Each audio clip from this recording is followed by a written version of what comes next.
यहाँ पर उपस्थित गुरुजन और माताएं बहनें, क्रांतिकारी युवा साथी, सभी को सतनाम सत्संग, जय भीम। जैसा कि अभी संचालक महोदय ने मुझे बताया, धन्यवाद सबसे पहले कि मुझे यहाँ पर आमंत्रित किया और मैं दिल्ली से चल करके यहाँ आया हूँ और कम से कम 10 साल लगभग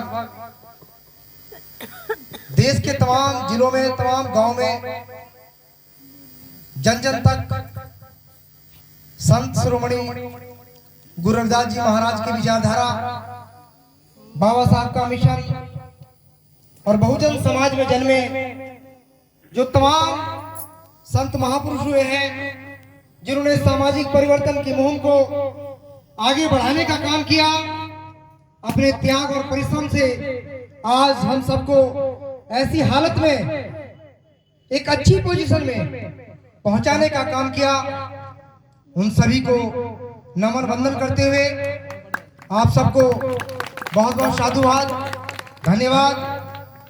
और चूंकि हमने आभास महासंघ नाम रखा, किसी जाति के नाम पर नहीं, किसी संत महापुरुष के नाम पर नाम नहीं रखा, और ये मिशन, ये मोमेंट राजनीतिक मोमेंट नहीं है, ये सामाजिक व्यवस्था परिवर्तन और आर्थिक गुलामी से मुक्ति।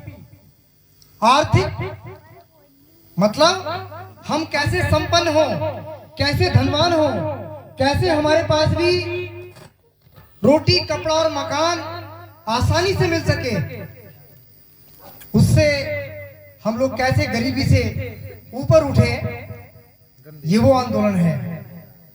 क्योंकि जिस समय डॉक्टर अंबेडकर साहब ने संविधान निर्माण किया और संविधान बन करके कंप्लीट हुआ, पूरा हुआ, तो 26 नवंबर को संविधान दिवस मनाया जाता है। डॉक्टर अंबेडकर ने उसी दिन कहा था कि इस संविधान से मेरे वंचित समाज को, SC, ST, OBC वर्ग को सामाजिक और आर्थिक न्याय नहीं मिलेगा, केवल राजनीतिक न्याय मिलेगा। देखिए कितनी मजबूत सोच थी। जबकि डॉक्टर अंबेडकर साहब ने संविधान लिखा, उसके बाद भी वो उस दिन अपना दर्द बयां कर रहे हैं। बहुत सोचने की बात है। क्यों? क्योंकि संत शिरोमणि गुरु रविदास जी ने उस समय से लगभग 500 साल पहले, 550 साल पहले इस देश की 2 व्यवस्थाओं के खिलाफ खुला युद्ध लड़ा, खुला संघर्ष किया। एक तो यहाँ की गली और सड़ी जो ब्राह्मणवादी सामाजिक धार्मिक व्यवस्था थी, उस पर चोट पहुंचाने का काम किया, और दूसरा जो यहाँ शासक वर्ग था, सिकंदर लोधी, उसकी गलत नीतियों का विरोध किया। वही दोनों काम डॉक्टर अंबेडकर साहब ने संविधान बना करके तैयार किया और सीधे कहा कि इस देश में बहुजन समाज के लोगों, अगर जिंदा रहना है, बेहतरी से जीवन यापन करना है, तो इस देश में 2 व्यवस्थाओं से खुला युद्ध लड़ना होगा। खुला युद्ध लड़ना होगा, संघर्ष नहीं, खुला युद्ध। पहला इस देश के ब्राह्मणवाद से, और दूसरा इस देश में पूंजीवाद से, जो आज निजीकरण हो रहा है देश के अंदर। आपके बच्चों को नौकरी क्यों नहीं मिल रही?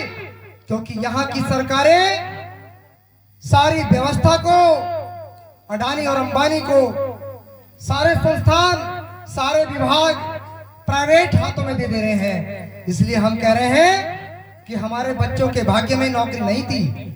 भाग्य मतलब नहीं, मतलब जब नौकरियां प्राइवेट हाथों में सौंप दी सरकार ने, तो आपको नौकरी नहीं मिलेगी।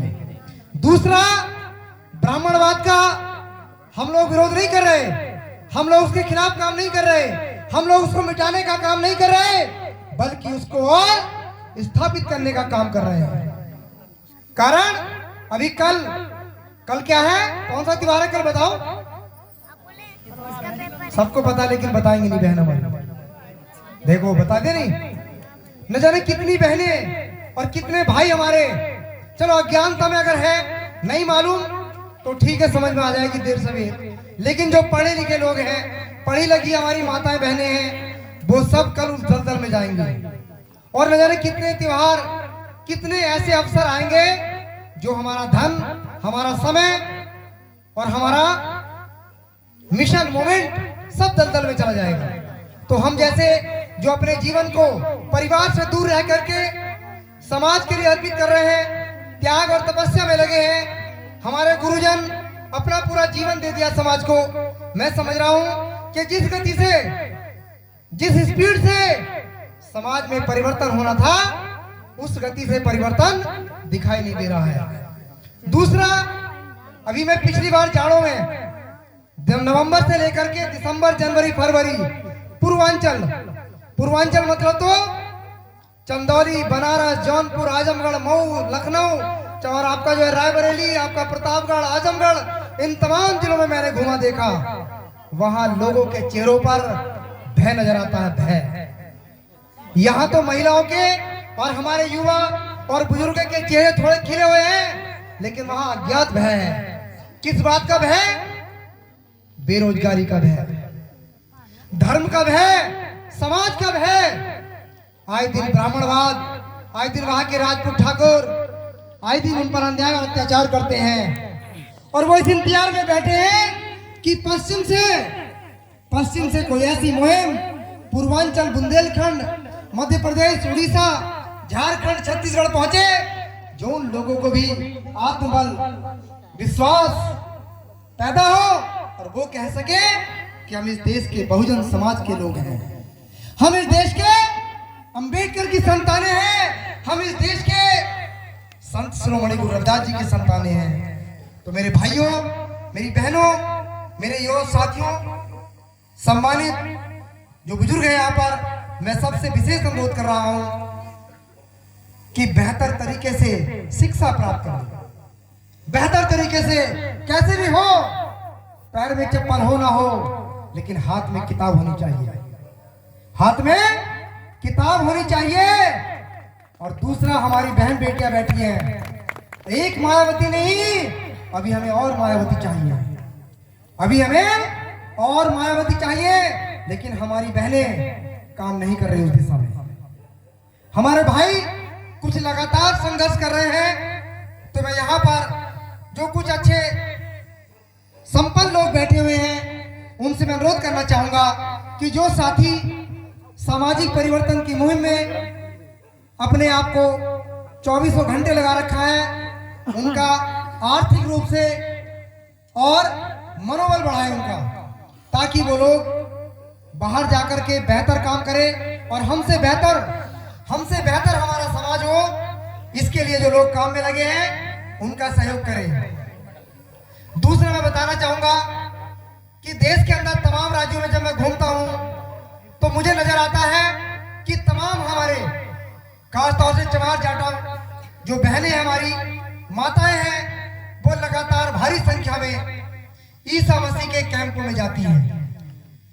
अगर आप में से कोई जाती है तो बहन, मैं हाथ जोड़ करके निवेदन कर रहा हूं, अपने कैंप में आइए। कितनी शांति है, कितना सुकून है।